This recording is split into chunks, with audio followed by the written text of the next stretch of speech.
വേദിയിലും സദസ്സിലിരിക്കുന്ന എല്ലാവർക്കും നമസ്കാരം. ഇവിടെ സഞ്ജീവ് സാറിൻ്റെ പുസ്തകത്തെപ്പറ്റി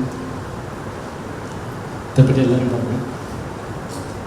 അത് നമ്മളെ MA ബേബിയുടെ വാക്ക് കടമെടുത്താൽ വളരെ അവധാനതയോടെ വായിക്കേണ്ട പുസ്തകമെന്നാണ് പറയുന്നത്.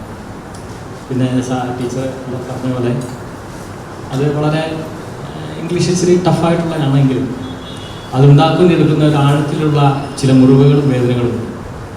എഴുത്തച്ഛൻ പറഞ്ഞ പോലെ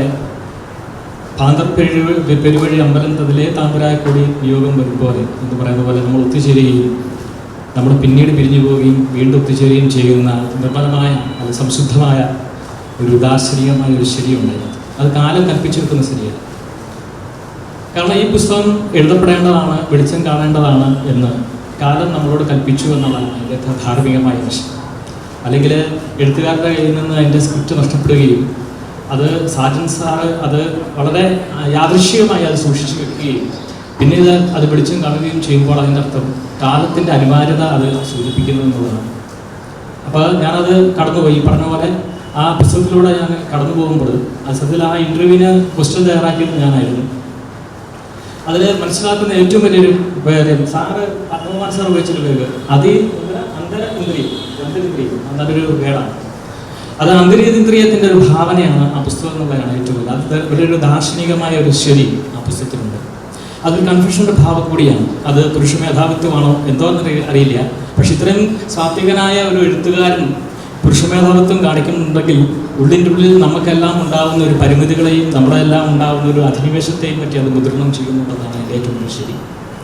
പക്ഷെ അങ്ങനെ നമ്മൾ പറയുമ്പോഴും ഇതിൻ്റെ യഥാർത്ഥ വസ്തുത എന്താണെന്ന് വെച്ചാൽ അത് എഴുതുന്ന ആളും അത് വായിക്കപ്പെടുന്ന ആളും ഒരേ ഏകദാനതയിൽ എവിടെയാണോ ഒന്നിക്കുന്നത്, ഒരു സംഗമം ഉണ്ടാകുന്നത്, അവിടെയാണ് ഈ കൃതിയുടെ സവിശേഷത അല്ലെങ്കിൽ ഇതിൻ്റെ പ്രത്യേകത എന്നുള്ളതാണ് ശരി. അതാണ് ഈ ട്രാൻജീൻ എന്ന് പറയുന്ന പുസ്തകത്തിൻ്റെ ഒരു പ്രത്യേകത. വളരെ വ്യത്യസ്തമായ ഒരു പേരാണ്. അതായത് അതിൻ്റെ ആദ്യത്തെ പുസ്തകത്തിൻ്റെ പേരും ഏതാണ്ട് ഇതായിരുന്നു, പൗലോ ആൻഡ് ദ ഡോഗ് എന്ന് പറയുന്ന പുസ്തകം. ഞാൻ വായിച്ചിട്ടുണ്ട്. പക്ഷെ അതിൻ്റെ ആ പ്രമേയം ഞാൻ മനസ്സിലാക്കിയത്തോളം ഈ രണ്ട് പുസ്തകങ്ങളും വൈരുദ്ധ്യങ്ങളെ കാണിക്കുന്നു എങ്കിലും തന്നെയും ഇതിൻ്റെ ഒരു ഏകദാനതയുണ്ട്, ഏകമായ ഒരു ഘടകമുണ്ട്. അത് സമൂഹത്തിൽ ഇന്ന് നടക്കുന്ന അന്തർസംഘർഷങ്ങളെ പറ്റിയാണ് അത് പറയുന്നത്. ഇന്നലെ ഞാനും സാറും കൂടെ പറഞ്ഞപ്പോഴല്ല, ഇന്ന് സമകാലീന അവസ്ഥയിൽ എന്താണോ ഒരു സമൂഹത്തിൽ സംഭവിക്കുന്നത്, ഇന്നെന്താണ് ഉണ്ടാകുന്ന അരാജകത്വം, ഇന്ന് ഉണ്ടാകുന്ന സുരക്ഷിത ഇല്ലായ്മ, ഇതെല്ലാം ഈ അദ്ദേഹത്തിൻ്റെ അത് പറയുമ്പോൾ അദ്ദേഹം മറ്റൊരു വ്യക്തിമായി മാറുന്നു. അതായത് ഡ്യുവൽ പേഴ്സണാലിറ്റി ആയിട്ട് സജീവ് സാർ മാറുന്നതായിട്ട് എനിക്ക് തോന്നി. അതിൻ്റെ അർത്ഥം എന്ന് വെച്ചാൽ ശാന്തസ്വഭാവി, ഞാൻ നേരത്തെ പറഞ്ഞ പോലെ സാത്വികനായിരിക്കുന്ന ശാന്തസ്വഭാവിയായിരിക്കുന്ന ഒരു മനുഷ്യൻ്റെ ഉള്ളിലുണ്ടാകുന്ന അന്തർസംഘർഷത്തെയാണ് ഈ പുസ്തകം കാണിക്കുന്നത്. ഒരു മനുഷ്യൻ ശാന്തനായി ഇരിക്കും, അല്ലെങ്കിൽ അഘോരൻ എന്ന് പറയുന്ന അർത്ഥം ഘോരം ഉണ്ടെന്നും ഘോരം ഇല്ലെന്ന് പറയും. പക്ഷേ ഈ ഘോരമില്ലാത്ത അവസ്ഥ എന്ന് പറയുമ്പോൾ തൻ്റെ ഉള്ളിൽ അതൊരു അഗ്നിപർവ്വതമുണ്ട് എന്ന് പറയുന്ന പോലെ തന്നെയാണ് ഈ രചനയും. ഇത് രണ്ട് പുസ്തകങ്ങളുടെയും പ്രമേയത്തിൻ്റെ ഒരു തുലനാവസ്ഥ എടുത്ത് നോക്കിയാൽ നമുക്കത് സ്പഷ്ടമായി മനസ്സിലാക്കുന്ന ഏറ്റവും വലിയ കാര്യം അത് തന്നെയാണ്. ഉള്ളിൽ ഇന്ന് സമകാലികമായ ബോധത്തോടിരിക്കുന്ന ഒരു അരക്ഷിതാവസ്ഥ, സമൂഹത്തിൽ ഇന്ന് നടന്നായിരിക്കുന്ന ലഹരിയായാലും പീഡനങ്ങളായാലും മറ്റ് അഴിമതിയായാലും ഏത് അവസ്ഥയായാലും ഏത് ദുരാവസ്ഥയായാലും ആ അവസ്ഥയിലൂടെ തൻ്റെ ആത്മസംഘർഷങ്ങളെ എങ്ങനെയെങ്കിലും എഴുതി തീർക്കാമെന്നാണ്, അല്ലെങ്കിൽ എഴുതി അത് വെളിച്ചത്തിലോട് കൊണ്ടുവരാൻ എന്നുള്ളാവുന്ന ഒരു സാമൂഹിക പ്രവർത്തനം അല്ലെങ്കിൽ പ്രതിബദ്ധതയാണ് ഈ രചനയെ കാണിച്ചിരിക്കുന്നത്. ആദ്യത്തെ പുസ്തകത്തിലും ഇത് തന്നെയാണ്. ഒരു ഡോഗ് എന്ന് പറയുന്നത് ഡോഗിന് ആഹാരം കിട്ടിയില്ലെങ്കിൽ, പട്ടിക്ക് ആഹാരം കിട്ടിയില്ലെങ്കിൽ അത് മനുഷ്യനെ കടിക്കും. അത് പട്ടി മാത്രമല്ല, എല്ലാ മനുഷ്യൻ്റെയും ജീനിൽ ഉണ്ടാകുന്ന നരൻ്റെ ഉൾപ്പെടെ മനുഷ്യൻ്റെ ഉൾപ്പെടെ എല്ലാ മനുഷ്യൻ്റെയും ജീനിൽ ഉണ്ടാകുന്ന ഏറ്റവും വലിയ മൂലഘടകം എന്ന് വെച്ചാൽ മൃഗമാണെന്നുള്ളതാണ്. ആ മൃഗീയമായ വാസനയാണ് ഓരോ ജനറേഷൻ കഴിയുമ്പോഴും ഇവിടെ സംഭവിച്ചുകൊണ്ടിരിക്കുന്നത്. ഒരു 10, 20, 25 വർഷം കഴിഞ്ഞാലും ഇവിടെ സംഭവിക്കാൻ പോകുന്നത് ഇന്നത്തെക്കാളും ദുരമായ അല്ലെങ്കിൽ അത് വളരെ അരാജകത്വം നിറഞ്ഞ അല്ലെങ്കിൽ ദുരൂഹമായ ഒരു അവസ്ഥ ഉണ്ടാകും.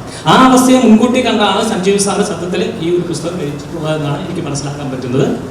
ഇത് ഏറെ ആഹ്ലാദകരമായി വായിക്കേണ്ട ഒരു പുസ്തകമാണ്. ടഫാണ്, ഇംഗ്ലീഷ് ടഫാണ്. എന്നാലും നമ്മൾ മനസ്സിലെത്തി ഈ ഒരു എഴുത്തുകാരൻ്റെ ഭാവന. അത് മാത്രമല്ല, ഇത് പറയേണ്ടത് വളരെ ഇമ്പോർട്ടൻ്റ് ആയിട്ട് ഞാനിപ്പം എന്തുകൊണ്ടാണ് എഴുത്തച്ഛനെ ഞാൻ പരാമർശിച്ചതെന്ന് ചോദിച്ചാൽ, വർഷങ്ങൾക്ക് മുമ്പ് നമ്മളിവിടെ എല്ലാവരും ഒത്തുചേരുകയും വർഷങ്ങൾക്ക് ശേഷം പിരിഞ്ഞു പോവുകയും വീണ്ടും ഒത്തുചേരുകയും ചെയ്യുമെന്ന് പറയുന്ന നൈമിഷികതയും എന്നാൽ അതിനകത്ത് ഒരു സുന്ദരമായ ഒരു അവസ്ഥയുമുണ്ട്.